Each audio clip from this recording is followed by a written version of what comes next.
Hey everyone, and welcome back to another Bouncy Basketball 2 devlog. It's been a while since the last video, but I've still worked on the game here and there and changed a few things. First of all, I made the ball lerp between the hands and the floor whenever you take a step.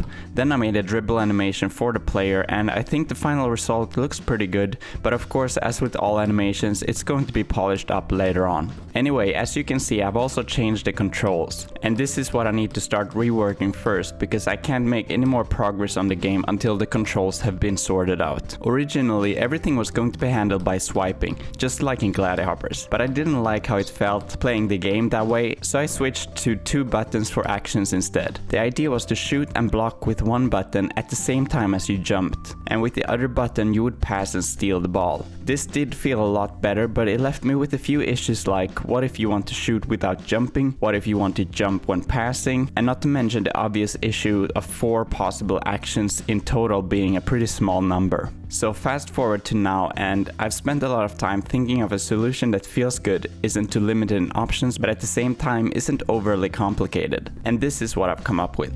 You now jump without being forced to do an action since they are all separate buttons, but if you swipe from the jump button to one of the other buttons, you will perform that action while in the air. This gives the players a lot of different options while still having a rather small amount of buttons to think about. Keep in mind that there are still a lot of adjustments needed to be done here since I've barely just started out, but I'm pretty confident that this solution is the right one for what I want to achieve with the controls in Bouncy Basketball 2, and I'm finally feeling optimistic about the game once again. Game development, it's a lot like managing a compost. You need to flip things around often to speed up the decomposition.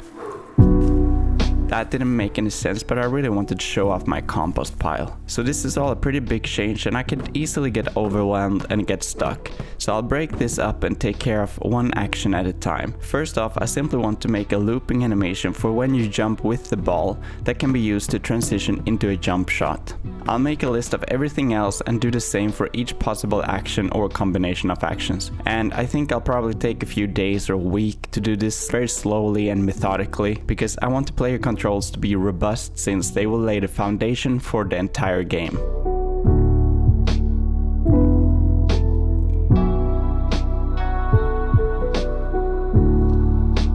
So a few days have now passed and I made it possible to pass while jumping as well, but you'll notice that there are a lot of glitches right now because the animations are a mess. But the most important thing is that it works and it actually feels good to play, so I think I'll stick to these controls, but I'll obviously change the buttons in the future because they're just placeholder right now.